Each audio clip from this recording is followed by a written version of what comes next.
produção. Por gentileza? Se tiver, você já me avisa aí, por favor. Vitória, por gentileza, pode nos avisar aqui, que a gente já repassa aqui a informação. Isso, pronto. Já vou receber aqui com muito carinho, então, a senadora Elisiane Gama. Deixa eu dar bom dia à senadora. Seja bem-vinda aqui ao Bom Dia Meu Norte, senadora. Obrigado pela participação. Obrigado por conversar com a gente. Nesse momento tão difícil que nós estamos vivendo, né? Eu acabei de falar aí que a Fiocruz anunciou 92 cepas diferentes do coronavírus que circulam no Brasil. Como é que está sendo esse trabalho em especial? A gente sabe, senadora, que a senhora tem sido muito atuante nessa fiscalização, na procura por mais, principalmente por mais verbas públicas, né, para ajudar os hospitais do Maranhão e de todo o Brasil. Como é que tem sido esse trabalho árduo e de certa forma, gratificante em ajudar a salvar vidas? Olha, muito bom dia a todos e a todas. Inicialmente, eu queria cumprimentar a todos aí da TV Meu Norte. Para mim é uma honra muito grande estar falando novamente com vocês. Hoje aqui, não é, pelo Zoom, estive já inclusive no estúdio, e exatamente pelo que nós estamos vivendo, que é esse período de pandemia, um período extremamente turbulento na história mundial, não é? Estamos vivenciando o que não vivíamos aí nesta geração, uma situação de fato muito grave e que requer de todos nós uma junção de esforços para o enfrentamento da pandemia. Os números são aterrorizantes.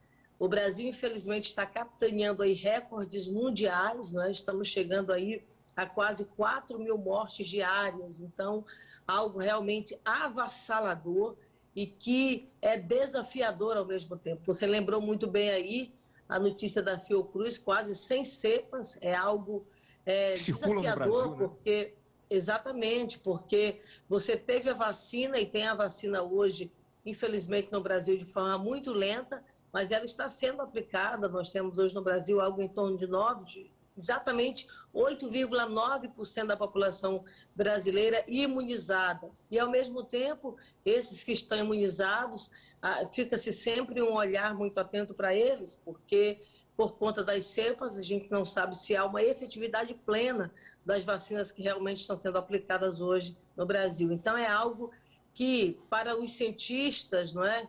E para as autoridades sanitárias, é algo que precisa de muita atenção e, sobretudo, de muito foco, para que nós possamos aí atender aquilo que é recomendado por essas autoridades, que é, além da vacinação, nós temos aí a atenção muito voltada para o uso de máscara, o uso de álcool gel e evitar aglomerações.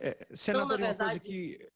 uma coisa, eu como brasileiro, me faz muita falta, por exemplo, eu como outros brasileiros, eu vim descobrir essa semana que você só está completamente imunizado depois de 21 dias da segunda vacina. Você não vê uma campanha em massa na televisão, no rádio, nas redes sociais por parte do governo federal dessa conscientização que mesmo recebendo a primeira, nós perdemos aqui políticos ontem por conta de eles recebeu a primeira dose, foi para a rua, contraiu e infelizmente faleceu.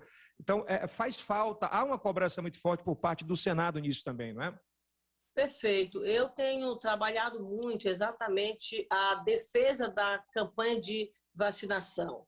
Alguém diz, Elisiane, mas a vacina ainda não tem para todo mundo. Sim, mas nós teremos nos próximos dias. E é muito bom que a gente conscientize a população do que isso é fundamental. Lembra, e você lembrou muito bem da inexistência de campanha de vacinação. A gente tem a campanha de vacinação em todo o tempo da história brasileira, você sempre tem alguma campanha de vacinação, poliomielite, campanha da gripe, aí vai. Campanhas, inclusive, sobre a questão dos cuidados em relação à dengue, não acondicionar água, enfim. Mas você vê, e essas campanhas, quando eu cito, elas são campanhas capitaneadas pelo governo federal. Mas agora, no período de pandemia, que esse vírus ele é mortal, é um fato, você não tem nenhuma campanha do governo federal de conscientização do que é fundamental para se evitar realmente essa doença e pegar o vírus, não é, da Covid-19. Então, não há, infelizmente, essa campanha. Eu cobrei do ministro, cobrei das autoridades do governo federal, que nós precisamos, de forma muito urgente, ter essa campanha no Brasil. A comunicação ela é fundamental. E eu fico, às vezes, me questionando o que passa na cabeça do presidente da República e das principais autoridades do governo federal, que não trabalham no sentido de coibir, no sentido de ajudar e auxiliar a população para evitar, de fato, que essa doença, na verdade, possa chegar na casa das pessoas. Eu pergunto a você e aos demais colegas que estão nos acompanhando, quem não tem a informação de, pelo menos, em uma semana, ter a informação de que um conhecido faleceu. Eu lhe digo, por exemplo, as minhas redes sociais, eu tenho praticamente a cada 3 dias, 4 dias, uma nota de pesar, ou para um parente, ou para um amigo próximo, ou para um conhecido muito próximo. Então, esse é o retrato que a gente está vivenciando no Brasil. É uma situação, de fato, muito grave, não tem outra saída. A saída é evitar aglomeração, é usar álcool gel, é usar máscara e também buscar a vacina. Que, se não fosse o boicote do governo federal, hoje nós já teríamos muito mais vacina em acesso à população brasileira. Essas 70 milhões de doses que nós perdemos a oportunidade de comprar ainda ano passado, é a mesma doença que está matando o comércio, inclusive. Eu queria só mostrar um exemplo para a senhora, senadora. Em Piripiri, uma cidade aqui do interior, próximo da capital, 4 pessoas da mesma família morreram em 5 dias, pai, mãe e os 2 filhos. Olha o tamanho dessa tragédia, né? Os netos que ficam sem nenhum tipo de amparo. E não é só a doença que está matando, a fome também tem matado. E a senhora está numa luta grande pela essa busca de 300 milhões para cestas básicas, né? Esse programa de aquisição de alimentos. Isso é fundamental e muito importante, né, senadora? Muito fundamental. Você falou 2 coisas aí. Quando você citou, por exemplo, os familiares que falecem e que deixam menores. Eu apresentei um projeto de lei no Senado Federal pedindo exatamente que o governo federal estabeleça uma pensão para essas famílias, para essas crianças menores de idade que perdem, por exemplo, às vezes é pai, mãe, às vezes avós, e eles ficam totalmente descobertos, totalmente vulneráveis, não é? Sem nenhum acesso, por exemplo, às vezes, a um auxílio para poder vivenciar, para poder realmente ter a sua sobrevida.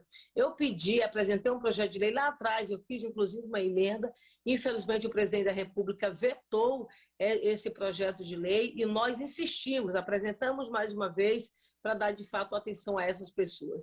E você lembra muito bem, lá no ano passado, mais precisamente no mês de setembro, quando se começava naquele momento as tratativas contratuais para ter acesso a essa vacinação, o governo federal brasileiro perdeu a oportunidade de contratualizar 70 milhões de doses lá atrás da Pfizer. Mais na frente aqui, nós tivemos a chegada da Coronavac, que tivemos apenas no mês de janeiro aí, o início da vacinação no nosso país. Então, veja, nós perdemos de fato muito tempo.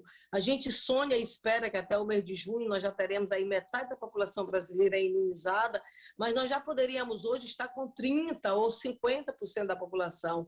Veja Israel, o presidente da República foi para a rua, ele pediu a vacina e lá nós já temos mais de 70%, 80% da população imunizada, o comércio já voltou normalmente, a população já está transitando com total normalidade. Isso se deu exatamente porque houve um afinco, houve um foco, houve uma atenção de fato voltada para esta modalidade. Ao mesmo tempo, nós temos o quê? Nós temos hoje a pandemia, que além de ser um problema grave de saúde pública pela quantidade de mortes que nós temos o desdobramento da pandemia, que é a questão econômica. E para isso nós precisamos dar uma ajuda emergencial, que infelizmente caiu de R$600 para R$250, foi algo que nós batemos muito, insistimos muito para conseguirmos aí os R$600, não conseguimos, e ao mesmo tempo também a proposta que nós recebemos do governo federal foi baixíssima para a área da assistência social. Eu fui relatora setorial na CMO e eu consegui ampliar, chegando até R$300 milhões os recursos para a compra de cestas básicas e também para o programa de aquisição de alimentos, que é o PAA. Esses 2 programas eles vão auxiliar de forma emergencial a população vulnerável, aqueles que estão em situação de necessidade extrema, não é? Alguns deles até extrema pobreza, para poder receber de fato esse atendimento. A gente tem um desafio muito grande nos próximos meses e anos, que é saber o dia seguinte da pandemia. O Brasil vai pagar muito caro pelo esse negacionismo, senador? Vai pagar caro exatamente porque não entendeu, infelizmente, ao contrário de vários países do mundo que entendeu que nesse momento não dá para economizar se o assunto é vida das pessoas. Então, a gente tem, por exemplo, nos dados dos últimos censos, claro, inclusive agora nas últimas pesquisas que foram apresentadas, um aumento da diferença entre pobres e ricos. E esse aumento se dará ainda maior agora no período de pandemia, após o período de pandemia. Exatamente porque, para agora, R$250 nós poderemos ter pessoas morrendo de fome. Se a gente tivesse R$600, como nós tivemos lá no ano passado, aliás, uma luta feita pelo Congresso Nacional, nós não teríamos, na verdade, a quantidade de pessoas que vivem numa situação de total exclusão. Aliás, Senadora, esse trabalho resultou até na gente chegar a muitos invisíveis no Brasil. por exemplo, nós temos grandes exemplos. Claro que nós não temos a potência, a mega potência dos Estados Unidos, mas a gente vê o presidente Biden aplicar acredito, mais de 3 trilhões de dólares na ajuda emergencial, né, para americanos, e uma outra ajuda muito forte para empresários. O que a gente vê o governo federal aqui é falar em endividamento. O Brasil não pode mais se endividar, o Brasil não pode não pode isso. Não. Como é que o Senado vê isso? Os senadores estão vendo essa situação, essa luta por mais... Porque o empresário está quebrado, né? Não tem como pagar o salário dos seus funcionários porque está fechado. Ano passado nós tínhamos ajuda, esse ano não temos. Veja a gravidade. Ano passado a pandemia foi grave, mas ela não foi nem tão grave quanto esse ano. E ano passado, com a gravidade menor do que esse ano, nós tivemos R$600 de ajuda emergencial, nós tivemos um orçamento de guerra que retirou aí os gatilhos da Lei de Responsabilidade Fiscal, proporcionou, na verdade, o acesso a recursos financeiros para o custeio da população brasileira. Esse ano nós temos uma pandemia muito mais grave, nós temos uma ajuda emergencial muito menor, 3 vezes menor, e nós não temos orçamento de guerra. Você imagina a situação de fato que está. O cenário ele é ainda muito pior. O cenário é ainda muito mais grave. Se ele é muito mais grave hoje, nós não sabemos o que vai ser daqui a 6 meses, 1 ano. O período pós-pandemia será tão grave, ou mais grave até do que esse que nós estamos vivenciando, porque a situação econômica será tão extrema a ponto realmente das pessoas não sobreviverem. Além disso, nós tivemos no ano passado, por exemplo, o Pronamp, que atendeu as pequenas empresas, que atendeu os profissionais liberais. E o Pronamp, este ano que voltou, ele voltou com uma taxa 3 ou 4 vezes maior do que a taxa do ano passado. Nós tínhamos, por exemplo, a taxa do Pronamp, que é um programa de auxílio a essas empresas, com algo em torno de 3%. Hoje nós temos algo em torno de 8%. Veja que está tudo pior. Ou seja, nós temos um cenário pior e o atendimento do governo federal ele é muito menor. A falta de um comando de uma política no Brasil, a falta de um ordenamento, a falta de uma unidade de ações, ela acaba realmente evidenciando um resultado, infelizmente, muito ruim. Bom, senadora, para a gente fechar, não poderia deixar de falar de 2022. A senhora assumiu a vice-presidência nacional do Cidadania. Era um dos nomes cotados, inclusive, para a disputa no governo do Maranhão. Mas as informações, pelo menos que eu colhi, é que a senhora tem atentado muito, principalmente, a cuidar dessa questão da pandemia, né? E um dos nomes que mais se destaca do senador o Everton, né? Inclusive tem feito muito por essa região dos Cocais, aqui tem trabalhado muito forte nessa região dos Cocais. Como é que se analisa para 2022? Veja, eu sentei, na verdade, com a minha equipe, sentei, na verdade, com o nosso grupo político aqui no estado do Maranhão, e expliquei exatamente tudo que nós estamos vivenciando hoje no Brasil. A decisão que eu e o senador Everton tomamos de assumir, de fato, uma bandeira uma luta, eu diria assim, muito mais ampla para o enfrentamento dessa pandemia hoje no estado do Maranhão. E, em função disso, não dá para se fazer as duas coisas ao mesmo tempo, no meu entendimento. Para mim, especificamente, que estava dentro de um grupo maior, lutar e continuar lutando na nossa bandeira e ainda ser mais um entrave, não é, numa divisão de grupo, eu entendi que agora o ideal era fazer uma unidade de grupo. Através da unidade nós vamos chegar a resultados muito melhores. E nessa unidade me juntar ao senador Everton Rocha para tê-lo como nosso candidato a governador em 2022 e junto com ele continuar na luta no enfrentamento da pandemia.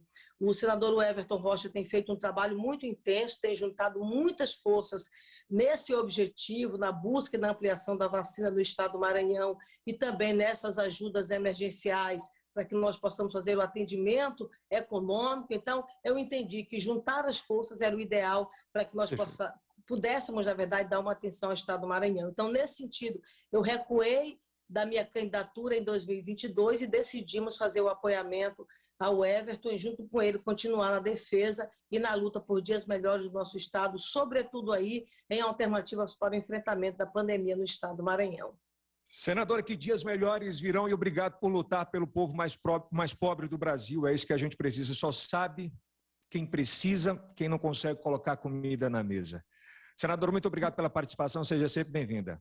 Muito obrigada, eu agradeço de coração a todos vocês. E só para finalizar, aqui no estado do Maranhão, as ações de Covid que têm sido feitas pelo governador Flávio Dino, juntamente comigo e o Everton, colocou o nosso estado como o estado que tem a menor quantidade de mortes, por habitantes do Brasil. Isso é exatamente a demonstração de unidade. Quando você une, você consegue realmente alcançar dias melhores e uma situação de fato melhor. E é esse o meu objetivo. Eu nasci para trabalhar pelo meu Maranhão, pelo meu Brasil e pela unidade. É nesse objetivo que eu vou continuar. Muito obrigada. Obrigado, senadora. Obrigado pela participação aqui no Bom Dia.